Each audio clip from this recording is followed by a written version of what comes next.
Welcome to this lesson on differential equations and direction fields.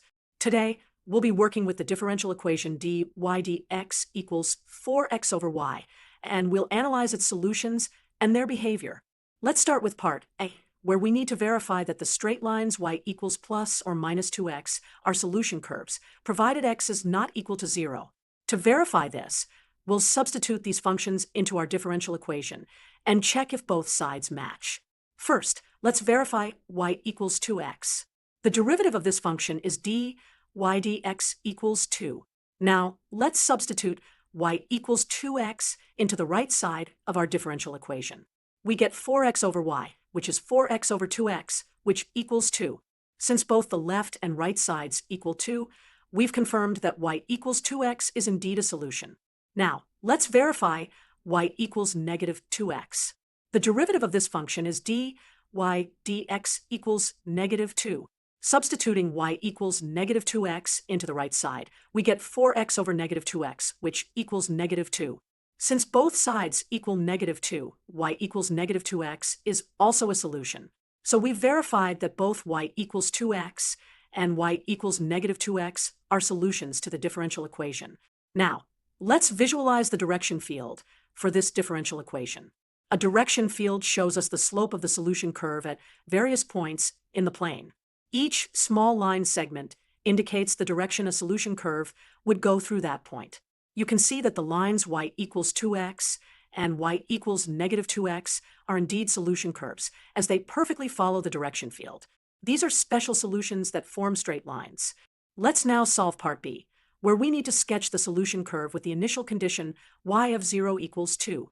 To find this solution, we'll solve the differential equation. First, we rearrange to separate variables. Y times dy dx equals 4x, then we integrate both sides. The integral of y equals the integral of 4x dx. This gives us 1/2 y squared equals 2x squared plus a constant c. We apply the initial condition y of 0 equals 2 to find c. When x equals 0 and y equals 2, we get 1/2 times 2 squared equals 2 times 0 squared plus c, which gives us c equals 2. So our particular solution is 1/2 y squared equals 2x squared plus 2, or solving for y equals plus or minus 2 times the square root of x squared plus 1.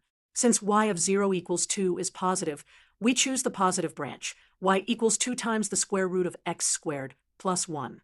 Here's the graph of our solution curve. Notice how it passes through the point 0, 2 as required by our initial condition.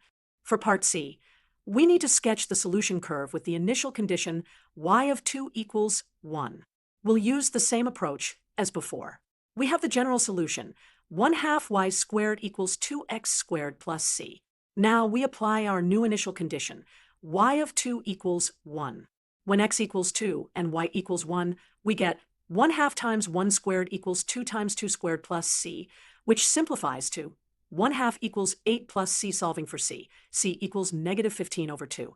So our particular solution is 1/2 y squared equals 2x squared minus 15 over 2. Simplifying, y squared equals 4x squared minus 15. Solving for y equals plus or minus the square root of 4x squared minus 15.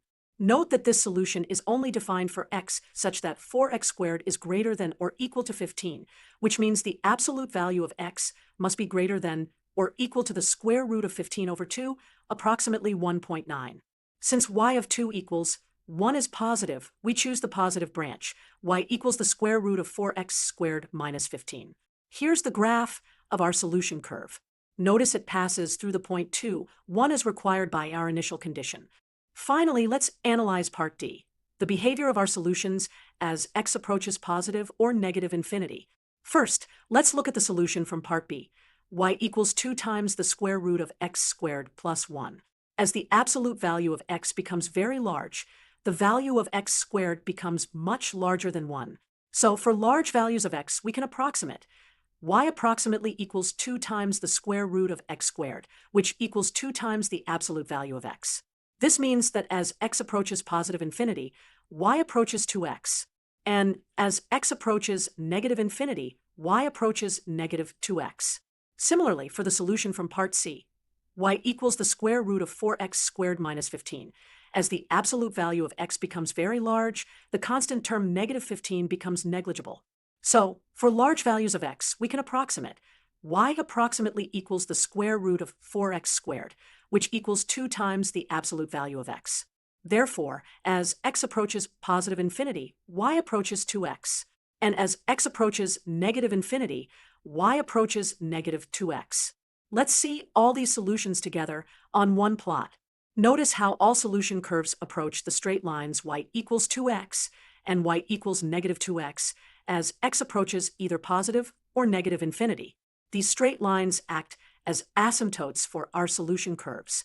The straight lines y equals 2x and y equals negative 2x are special solutions called equilibrium solutions, while the other curves are non-equilibrium solutions that approach these straight lines asymptotically.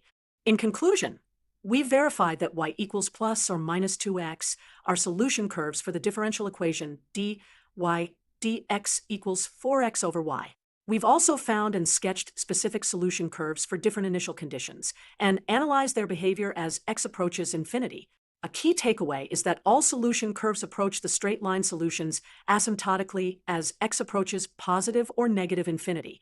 This is a common pattern in many differential equations where certain special solutions act as attractors for other solution curves. Thank you for watching this lesson on differential equations and direction fields. I hope you now have a better understanding of how to analyze and visualize solutions to differential equations.